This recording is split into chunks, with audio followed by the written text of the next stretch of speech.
E aí, pessoal, tudo bem? Bem, cá estamos nós de novo e como combinado na nossa última aula, o assunto de hoje é segundo reinado. Deram uma estudada? Deram? Beleza. Antes de começar a aula, eu já queria combinar com vocês o assunto da aula que vem, semana que vem, pode ser? Vai ser Segunda Guerra Mundial. Então, antes da aula de semana que vem, dê uma olhada em Segunda Guerra Mundial, tá bem, galera? Como não aconteceu os podcasts, e como combinado também, eu vou fazer um breve resumo de segundo reinado aqui para vocês antes de eu passar os exercícios, tá bom? Vamos lá então, sem mais delongas. Pessoal, para eu começar a falar de segundo reinado com vocês, eu não posso começar do segundo reinado. Eu tenho que dar um contexto para não ficar muito vago na cabeça de vocês, tá bem? É o seguinte, não é novidade para ninguém que o Brasil sempre foi colonizado por Portugal. Mas até então, a família real de Portugal estava lá em Portugal, não estava no território brasileiro, não estava aqui. Devido às invasões napoleônicas que estavam acontecendo lá na Europa, a família real portuguesa vem aqui para o Brasil, ao comando de Dom João VI, tá bem, galera? Em 1807 ou 1808, eu não lembro ao certo. Ele vai ficar um tempo aqui e ele vai sentir um certo temor de perder esse título de rei, o Dom João VI, tá? E com esse temor, ele vai fazer o quê? Vai voltar para Portugal. E vai deixar seu filho aqui. Quem? Dom Pedro I. Tá bem, gente? Ele vai deixar Dom Pedro I aqui, que no início do seu governo ele era muito aclamado pela população. A população gostava muito de Dom Pedro I. Tá bem? Vai ter o famoso dia do fico. Se é pelo bem geral da nação, diga ao povo que fico. Né? O povo gostava muito de Dom Pedro I, tá bem? No início. Ao longo do governo, né, da monarquia de Dom Pedro I, a gente vai perceber que ele era um cara muito arrogante e autoritário, tá bem, galera? Não é à toa que ele vai criar ali o poder moderador. Ah, professor, o que é poder moderador? Eu não sei o que é poder moderador. Pensa no Brasil hoje. O Brasil hoje tem o quê? O poder legislativo, o poder executivo e o poder judiciário. Pega esses três poderes e põe para uma pessoa só cuidar deles. Isso que Dom Pedro I fez. Ele criou o poder moderador, que era a união desses três poderes que eu citei na mão dele. Né? O que é isso? Autoritarismo, tá bem, gente? Ele vai sofrer uma série de pressões, né? A população vai toda contra ele no final do governo dele. O que ele vai fazer? Vai abdicar o trono. Só que vai pôr o filhinho dele aqui, ó, Pedrinho, né? Vai pôr, Pedro tinha 5 anos apenas quando Dom Pedro I abdicou. Dom Pedro II, né, tinha apenas 5 anos. Não vai pôr uma criança de 5 anos para governar um império, né? Para ficar como um título de monarca. O que vai acontecer? Vai começar no Brasil o famoso período regencial, tá bem, gente? Que vai ser um período, se tem uma palavra para resumir esse período, vai ser o quê? Instabilidade, tá bem, gente? Vai ser um período muito estável. As províncias brasileiras, que a gente pode comparar hoje com os estados, queriam o quê? Se separar do Brasil, ser independentes. O Maranhão queria ser independente, a Bahia queria ser independente, e vão fazer revoltas para isso, tá bem? Para acabar com esse transtorno que estava na época, 10 anos depois, aos 15 anos, vai ser aplicado o golpe da maioridade. E Dom Pedro II, com seus 15 anos, essa foto, esse retrato, né, essa pintura dele com 15 anos, sim, por mais que pareça que tenha 47 anos, brincadeira, vai ser aplicado o golpe da maioridade. Como assim? Dom Pedro II agora vai ser visto como uma pessoa maior de idade e vai poder assumir o trono brasileiro, beleza? Vai começar assim o segundo reinado. Aqui é o Dom Pedro I já velho já, né? Já no final de sua vida já. E é uma foto. Eita, não pode voltar. É uma foto mesmo de Dom Pedro, tá? Ele era uma pessoa que gostava muito de tirar foto. Essa última foto que eu mostrei para vocês é foto mesmo, tá bem? Características do governo de Dom Pedro II, gente. Política. Foi um período de estabilidade política. Se o período regencial foi um período de instabilidade, o governo de Dom Pedro II vai ser um período de estabilidade. Como é que ele vai fazer isso? Com parlamentarismo às avessas. Como assim, professor? Pensa na Inglaterra hoje, no Reino Unido hoje. O Reino Unido tem o quê? Tem a Rainha Elizabeth, né? E tem o quê? O primeiro-ministro que cuida mais da administração do Reino Unido mesmo, não é? Aqui no Brasil vai ser assim também. Vai ter o Dom Pedro II como monarca e vai ter o presidente do Conselho de Ministros, que equivale ali a como um primeiro-ministro, tá bem, gente? E esse presidente do Conselho de Ministros vai ser escolhido, né? Vai ser uma pessoa escolhida por Dom Pedro II. Ele vai usar do poder moderador criado por Dom Pedro I para escolher isso, tá? E naquela época tinha uma rivalidade muito grande entre o Partido Conservador e entre o Partido Liberal. O que Dom Pedro II vai fazer? Vai colocar ali uma alternância de poder. Ora, o presidente do Conselho de Ministros é conservador e depois entra um liberal. Conservador, liberal, conservador, liberal. Isso é alternância de poder. Com essa alternância de poder, ele vai conseguir uma estabilidade política no seu governo. Tá bem, gente? E outro ponto da política de Dom Pedro II vai ser a vitória na Guerra do Paraguai. Eu teria que fazer uma aula só da Guerra do Paraguai aqui pra gente, porque é uma guerra que influenciou muitas coisas do Brasil naquela época, na economia, na sociedade, tudo, tá bem? Mas ele ganhou essa guerra aí, tá bem? Características econômicas agora, economia, como é que era? Vai começar no Brasil a era do café, os barões do café. Vai começar ali, ó, no Vale da Paraíba Fluminense e depois vai para São Paulo, né? São Paulo que vai ser o boom do café. Vai ter os famosos barões do café, que forma ali a elite brasileira, né não? E também vai ter pra gente um surto de industrialização, principalmente por causa da tarifa Alves Branco. Alves Branco foi um presidente do Conselho de Ministros, tá bem, gente? O que ele vai fazer? O Brasil naquela época ele importava muitos produtos da Europa, principalmente da Inglaterra. O que ele vai fazer? Ele vai pôr o imposto, tá bem, gente? O imposto ali nos produtos ingleses, nos produtos importados. Importados são produtos que são comprados de fora, né? Importados é produtos que vêm de fora para dentro. E exportados é que sai de dentro para fora. Ou seja, exportados são vendidos e importados são comprados.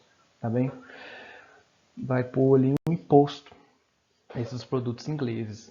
Mas vai ser tanto imposto que vai começar a valer a pena mais o Brasil se industrializar do que comprar produtos ingleses. Tá bem, gente? E características da sociedade. Era uma sociedade completamente agrária, igual eu falei, a gente vai ter a imagem dos barões do café, e vai ser uma sociedade escravocrata também, viu? Uma palavra difícil, um trava-língua, escravocrata, tá bem?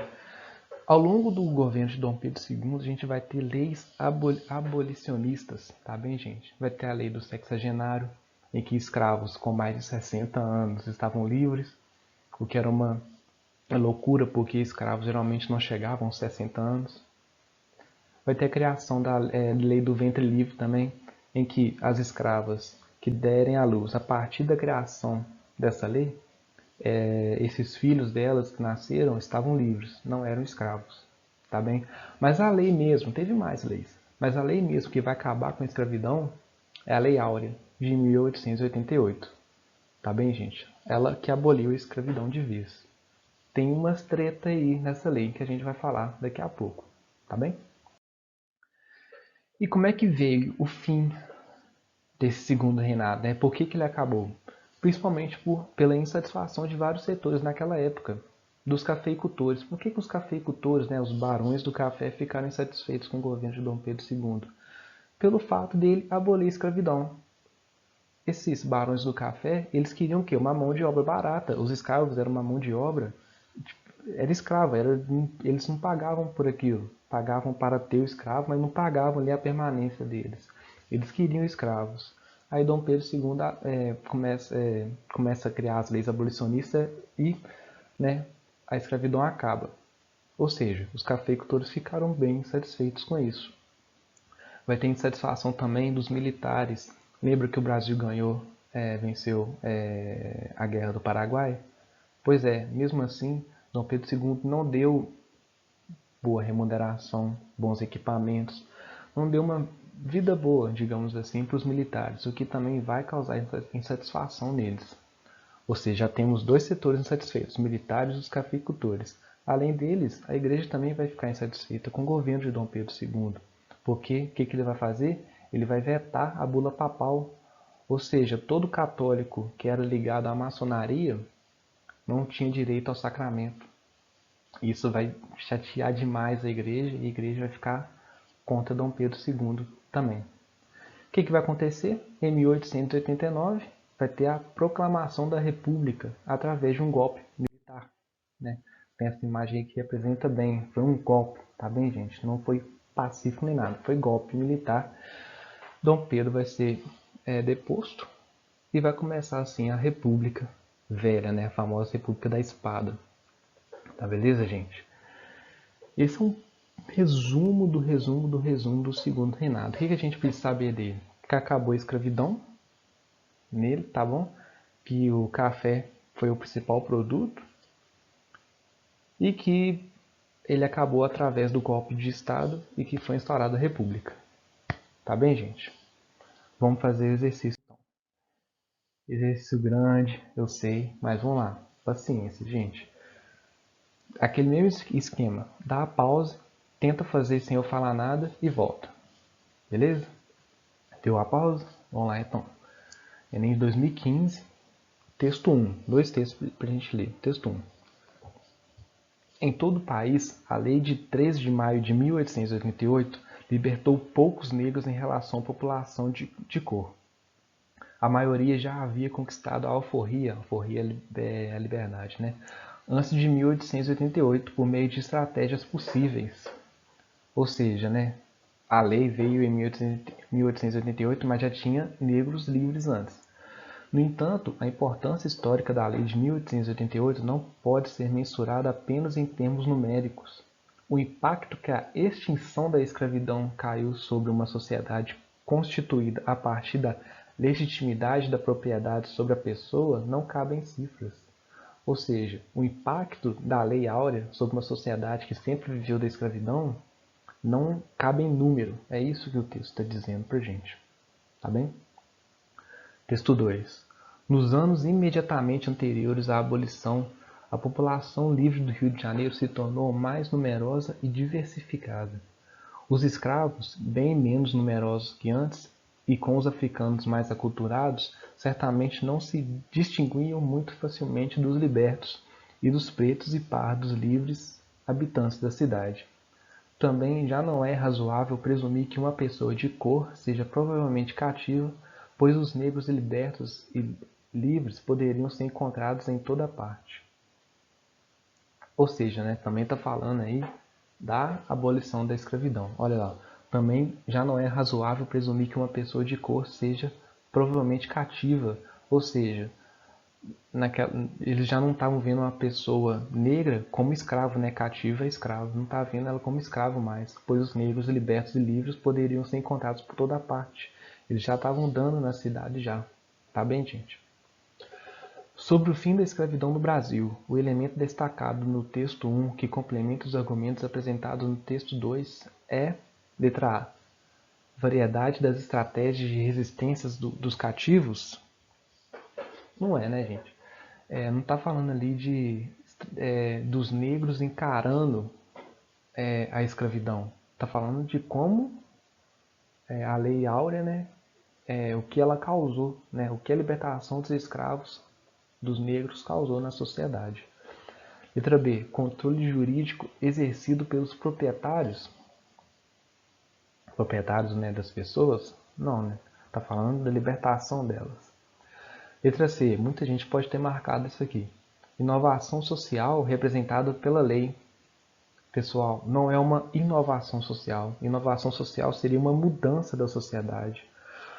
Por mais que tenha abolido a escravidão, não houve ali uma mudança, não houve uma inovação social. Não houve, com a criação da Lei Áurea, um suporte aos negros. Os negros continuaram excluídos da sociedade. Se eles não tinham nenhum suporte, o que eles vão fazer? Eles vão para os lugares mais afastados das cidades, para as zonas periféricas. Assim vão ser originadas o quê? Originadas as favelas, por exemplo, né? Eles não vão morar num centro comercial, por exemplo. Eles vão para a zona, eles vão continuar sendo excluídos da sociedade. Por isso não é uma inovação social a libertação dos escravos, tá bem? Letra D, ineficácia prática da libertação. O texto, querendo ou não está apontando isso, né? Apesar de ser uma opção verdadeira, né? Ineficácia prática da libertação, aconteceu isso, o texto não está falando disso para a gente. O que o texto está falando? Do significado político da abolição, do que ela representou, dos negros andando com os brancos na cidade, tá bem? Letra E. Toma água. Qualquer dúvida, pode mandar e-mail, pode mandar WhatsApp, tá bom, gente? Sem preocupações. E para acabar nossa aula, temos essa questão. Pessoal, vamos lá. As imagens que retratam Dom Pedro I e Dom Pedro II procuram transmitir determinadas representações políticas acerca dos dois monarcas e seus contextos de atuação. A ideia é que cada imagem evoca, né, respectivamente, galera, desculpa-me, né, mas aqui está Dom Pedro, ó, no seu início do mandato, né, ele ainda era aclamado pelo povo, tá bem? Ele ainda era aclamado pelo povo. E aqui está nosso Dom Pedro II, já velho, sentado numa cadeira. Pessoal, letra A. Dom Pedro I, nessa primeira imagem aqui, quer mostrar habilidade militar? Ele está segurando alguma arma, uma espada, alguma arma de pólvora? Não, né? E Dom Pedro II está querendo demonstrar... deixa eu ver um negócio aqui. Eita. Deixa pra lá. Dom Pedro II quer mostrar riqueza pessoal, ele está sentado numa cadeira, não tem nada, não tem um ouro ali pra ele, que ele está esbanjando, não é uma riqueza que ele está esbanjando, tá bem? Letra B, não gosto da letra B.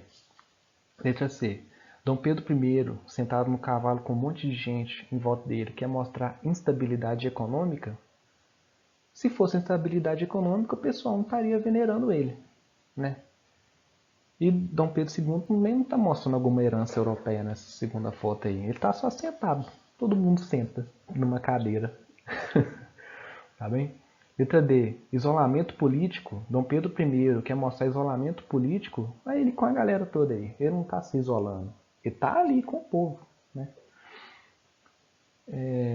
E centralização do poder de... essa foto de Dom Pedro II, dele sentado numa cadeira, quer mostrar a centralização do poder. Tem que forçar muito para ver centralização do poder ali, tá bem? Letra E. Nacionalismo exacerbado. Dom Pedro I está demonstrando nacionalismo exacerbado? Não sei, professor. Esse pessoal todo em volta dele assim pode mostrar assim o nacionalismo exacerbado. Mas vamos ver Dom Pedro II aqui. Ele sentado numa cadeira quer mostrar inovação administrativa? Como que esse velho gagá aí sentado numa cadeira quer mostrar inovação administrativa, minha gente? Né? Resposta, letra B. Ah lá, liderança popular, né? Dom Pedro, né? O único que está ali em cima do cavalo, né? Ele é o líder e o povo aclamando por ele. E Dom Pedro II sentado, aqui ó, tô sentado aqui, tô de boa, tirando uma fotinha. O que ele quer mostrar? Estabilidade política. Tá bem, gente? Esses são os sentidos dessas imagens pra gente. Então, pessoal, aula de semana que vem, Segunda Guerra Mundial. Não deixem de dar uma estudada antes, não. Qualquer dúvida, pode mandar e-mail, pode me mandar WhatsApp, pode comentar aí no vídeo, vocês que sabem. Facebook, Instagram, Twitter, vocês que sabem, tá bem? Um grande abraço a todos, até a próxima.